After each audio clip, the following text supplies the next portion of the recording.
Hi, my name is Siphesihle Vazi and welcome to Kuala Lumpur City Centre in Malaysia. I am here to explore the world of palm oil. I don't know what I'm going to find, but definitely going through the street food, the plantations, and possibly sit down with the guys that run everything in the background. My job is pretty simple, but I want you to follow me as I go and discover this amazing city. Come, let's go.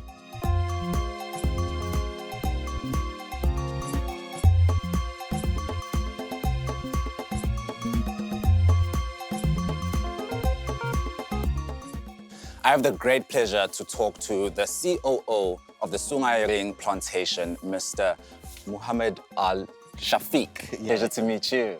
Briefly give me a history of the plantation. The plantation was established about 20 years ago, and rest of it is history. It went through 2 changes of ownership, and we took over the property about 5 years back. And currently we are working on so many aspects to improve the yield, which we have produced quite a reasonable result at this point of time. And of course, our main objective is to be a sustainable palm oil producer. So do you want to maybe take me through the mechanization of keeping this plantation the way that it is and how you contribute towards different countries as well, especially in Africa? As the industry believes in Malaysia, is that we want to give quality product without compromising the environmental aspect as well as the social. The testimonial would be on Malaysian sustainable palm oil, that every growers in Malaysia are having the certification. So without that certification, you're unable to run the business or to operate. You've been obviously doing this for years. What are your most proudest moments that you've achieved within the plantation and the work that you do on the plantation? One of the moments, or I would say, it will be with me forever, I believe that, is the opportunity that I had to put Malaysia on the world map, being recognized for one of the most prestigious awards, which is Earthshot Prize by Prince William. And this is the first time ever a plantation is being nominated. So that was my proudest moment, that I have contributed in a small way for the industry. When do you know that the fruit is now ready for harvest? Okay, for every area, actually it has been plotted into 50 hectares per block. So we have an interval about 15 days. So every 15 days we will enter to harvest. So by then we will know there will be bunches which is ripe. The loose fruit will detach from the bunch when the oil synthesis have taken optimized. So it will automatically detach. We'll see the ground first, then we will look up. So the moment when you see the loose fruits on the ground detached, then we know that it is ripe and it's ready to be harvested. Do you have any regulations when it comes to harvesting? Is there a particular way of doing it? At this point of time, obviously the technology, currently we are working on it, and still goes, as you can see here, which is still done manually. And moving forward, we definitely do have a lot of plans which we are working on it, like using drones to do harvesting. So we are exploring in that possibility, which is almost being materialized actually. So tell me, do you need a particular skill to be able to harvest?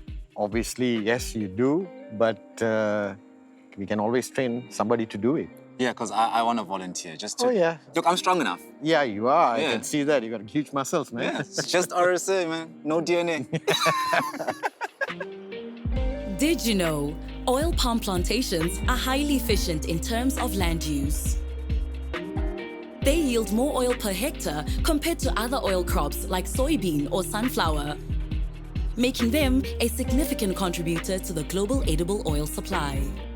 So we're starting off with the branch. Yep. Yeah? Do I just yank it down like that? Yes, a bit by bit. Bit by bit. Yep. I think the sun is in my eye. So I think we will leave it to the expert to do it then. Yeah, I think so. So it takes a lot of energy to, and of course the skill comes in. No. Sir, I think you can... You know the funny part is, he's just going to yank it once. No, thank you so much. I mean, Malaysia is the biggest Second largest. Second largest producer of palm oil. Yeah, So and in terms of technology, we want to be the first ones. then it is what it is. Yes. Thank you so much. Thank you. Yeah. And so, the palm oil journey begins. Once the fresh fruit bunches are harvested, they are carefully transported to the collection point. Here, each batch is meticulously weighed and sorted out to ensure only the highest quality fruit bunches are selected. After passing this quality check, the fresh fruit bunches are loaded into a ramp, ready to be transferred onto the trucks that will transport them to the next destination. The palm oil mill, where the transformation process truly begins. Every step in this process is designed to maintain the integrity and quality of the product, paving the way for the creation of premium palm oil. We just arrived at the palm mill here in Musang, and this is where they take the fruit and process it into the oil. Now, I want to check out what that process looks like. Looks like it's going to be fun, but follow me to find out more. Let's go. Mr. Zaha, thank you Yes. so much for your invitation. You're most welcome. We really appreciate you allowing us to come and explore the mill. It's quite an interesting experience for us, especially coming from South Africa. Thank you. Tell me about the innovation that the mill offers. In the milling process, the most important thing is input, meaning that the good FFB quality will produce good product of the CPO as well as palm kernel. The special of this mill, about the palm oil mill, we are sustainability compliance, where we recycle our product back to the estate. And then the fiber from Masakap and the shell from the nuts we are using for the fuel for our boiler. We are considered independent power plant, meaning that self-powered, that we produce the power, we use it, and then we can generate our power and supply to the government. So in terms of sustainability, how do you then comply with the world standards of producing palm oil? We, in the palm oil mill, we generate the methane, CH4. Okay? CH4, when you expose to environment, is not good for the ozone layer. So what we do, we trap the gas, and then we process the gas through the as a biogas plant, convert the gas to electricity via the gas turbine engine, and then we change to electricity, we supply to the government. So in other words, we reduce the greenhouse gases produced, and then it's good for the environment. That is why I'm proud of.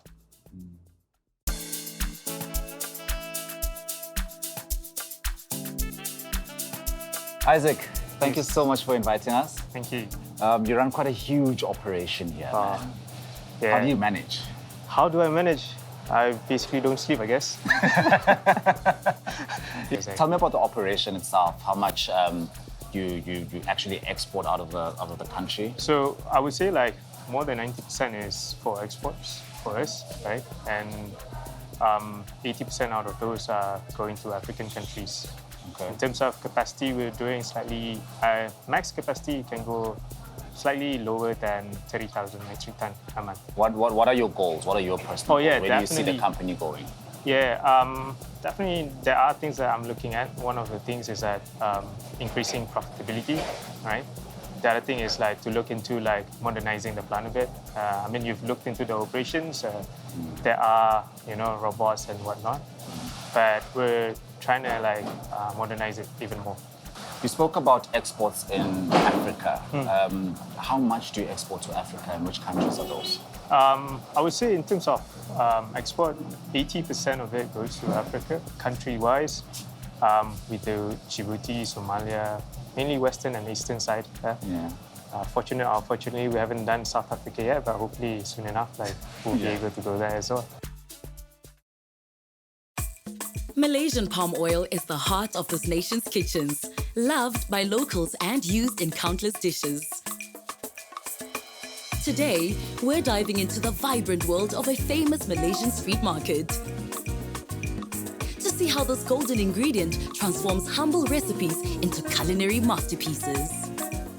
We are finally here at Pasar Pagi Temerloh, and we are here to check out the street cuisine where they infuse palm oil into their dishes. Apparently it's flavorful, apparently it's delicious, and also fresh. My job is to figure out how palm oil is infused into these amazing dishes. Come, let's go check it out.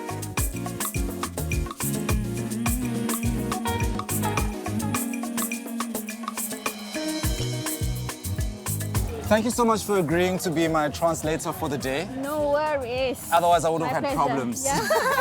What is this? Okay, so this is basically what we call keropok leko. Koropo leko. Keropok leko, yes. Okay, it looks like it's fried.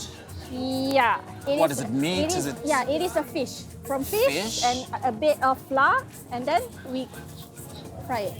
Okay, do you use Malaysian palm oil? Yes, of course.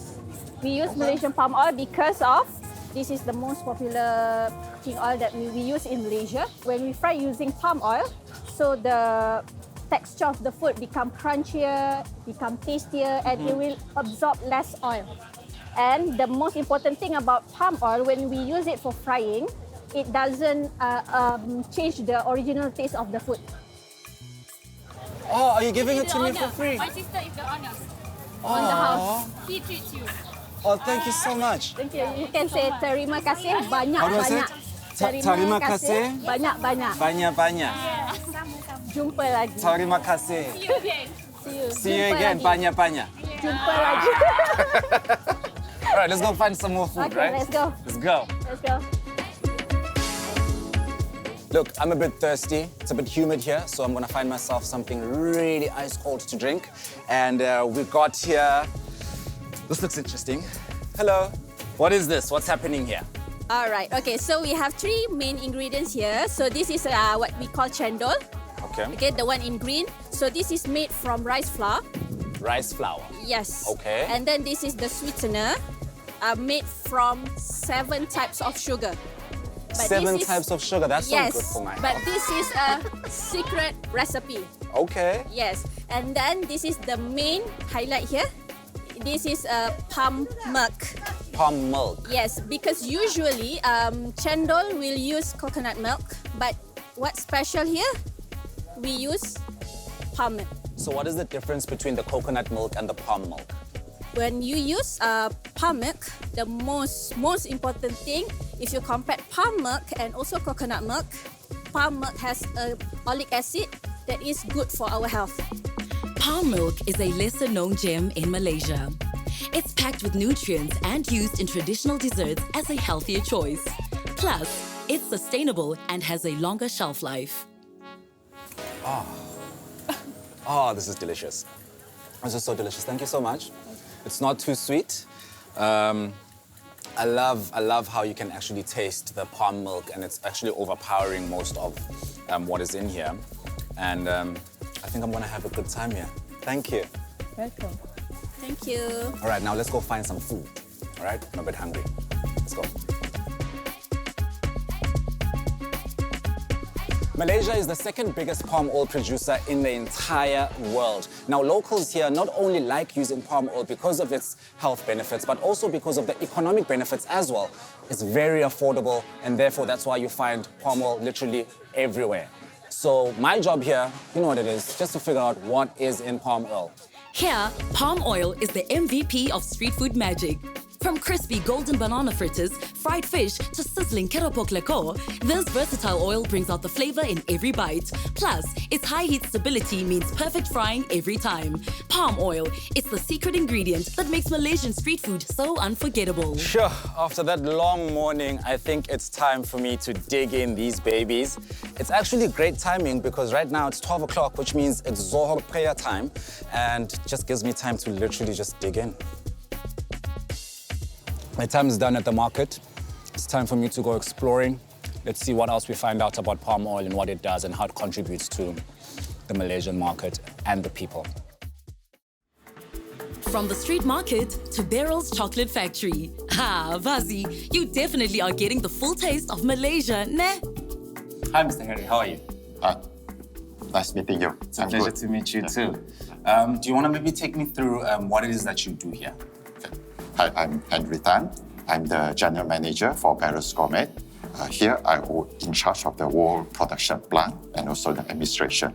Do you maybe want to take me through the role that palm oil plays in the quality of your chocolate? We are using palm oil that is CBS, cocoa butter substitute, in our compound chocolates. So by using CBS, we're able to create a different type of taste and also glossier chocolate appearance. So what measures do you guys take to ensure that the palm oil that you use in your chocolate is ethically sourced? We ensure that we only use the trusted suppliers, and we have a rigorous selection process on our suppliers that supply us with palm oil that is also the cocoa butter substitute, CBS. And we ensure that our trusted suppliers adhere to the strict code of conduct, and also our suppliers will also ensure their suppliers follow their policy, which is no deforestation, no peat, and no exploitation. That is the NDPE policy. The experience just keeps getting better and better and better. I'm here at a local restaurant where I'm going to meet a renowned chef who is going to be preparing a Malaysian dish and a South African dish. Let's figure out what he has planned for us. Let's go. Chef Reza. Hi. How are you? Hi, I'm doing great. How are I'm you? good, thank you. Right. Welcome Oh. to Malaysia, by the way. Thank you. All right. Thank you. I've been Okay. having so much fun here. Oh, great. Yeah. Now finally I get to meet a professional chef who can All make right. a professional dish for me. That's cool. Yeah. Okay. What are you here to prepare for us? All right, for today, interestingly, we do have two dishes. All right. First one, I'm going to show you the Malaysian dish. Malaysian dish. This is ayam QZ, and the second one, followed by South African dishes, is sambusa. Vazi got to watch and learn as Chef Reza cooked some delicious ayam kuzi, a flagrant Malaysian-inspired chicken dish, and crispy golden samosas. He let us know his secret, the nutrient-dense, versatile palm oil. It enhances the flavors and delivers the perfect crunch. Samosas hold a special place in South African culture, brought over by Cape Malay ancestors. They've become a beloved snack, symbolizing shared heritage and community. With every fold and fry, Chef Reza honors tradition, crafting dishes that celebrate history and tantalize taste buds.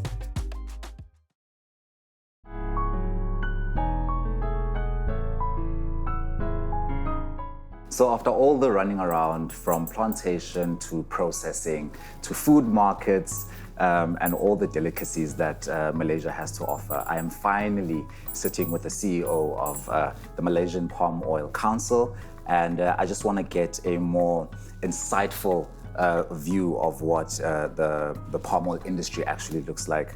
Ma'am, thank you so much for having us. You're most welcome. Oh, Malaysia is such a beautiful place. Oh, by the it way. is, definitely. Oh, it's my first time here, and I've enjoyed every moment. Well, I hope you make more trips to this lovely country. Oh yeah, of course, definitely. I've been telling my team that I'm coming back for sure. Great. So let's get into it. So with the Malaysian Palm Oil Council, how does the Malaysian Palm Oil Council support Malaysia's position as a global leader in certified sustainable palm oil? And what specific strategies are being implemented to achieve these similar successes in markets like South Africa? Okay. We are the marketing arm of the industry here in Malaysia, and we play a key role in helping to expand Malaysian palm oil globally. So this we undertake through our regional network of 6 offices that we have in 5 regions. And we have one office even in Africa, that is in South Africa. We've had it for a long time there because Africa has been an important market for Malaysia. So this basically enables us to position Malaysia as a producer of certified sustainable palm oil on a global scale. And a key part of our strategy is the Malaysian Sustainable Palm Oil Certification Scheme that has been made mandatory by the government of Malaysia for all the industry players in this sector. Although it's government mandated, it is independently audited. So this ensures buyers out there, it gives an assurance to the buyers out there that Malaysia is able to meet the global demand for certified sustainable palm oil. The certification scheme, or MSPO, It ensures the oil is produced with very strong commitments to environmental care, social responsibility, and even economic sustainability.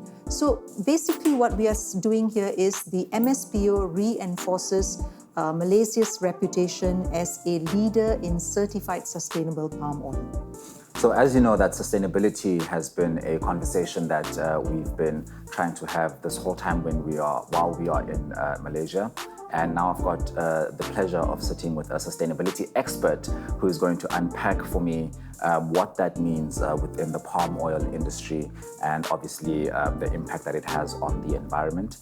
Next to me, I've got Mr. Shadan. How are you, sir? Good, thank you, Vazi.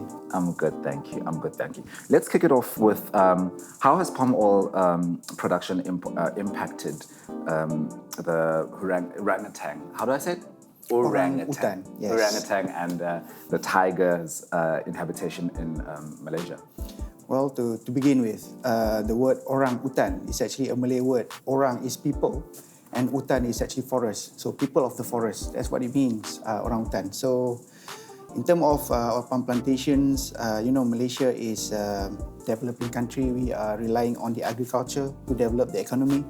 So in the 60s, when the government initiate poverty eradication program, one of the tools used was actually palm oil. So in the 60s, a lot of area were actually open to be developed into oil palm plantations, and of course, during that process, it has some impact on wildlife, on biodiversity, including the orangutan and tigers. And it still have some impact on the species name, but recently the industry is in what we call in a transformation phase, where now the impact on the environment is more positive rather than negative compared to the past. I think right now in Malaysia, many companies have already adopted MSPO, the Malaysian Sustainable Palm Oil Standard. It's a mandatory, so all companies operating in Malaysia must have MSPO certification to be able to sell the products. So by adhering to these certification schemes, a lot of environmental impact mitigated or under control.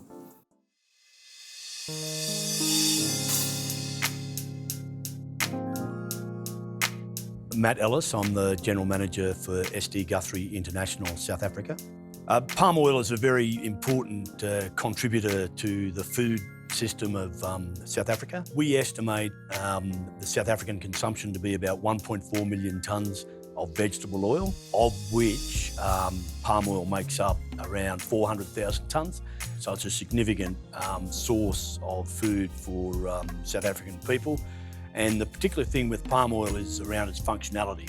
So it's not used directly for cooking, it's much more used in baking and manufacture of biscuits and things like margarines and table spreads. From the amazing street food and visiting palm plantations, it's been a really, really amazing experience. Now, you and me, we both know that you can find palm oil in anything. It's all about sustainability, innovation, and culture. You saw it yourself, from the palm trees to the CEO's office. I learned quite a lot. I hope you did too. Until next time, Kuala Lumpur, thank you very much. I'm outie.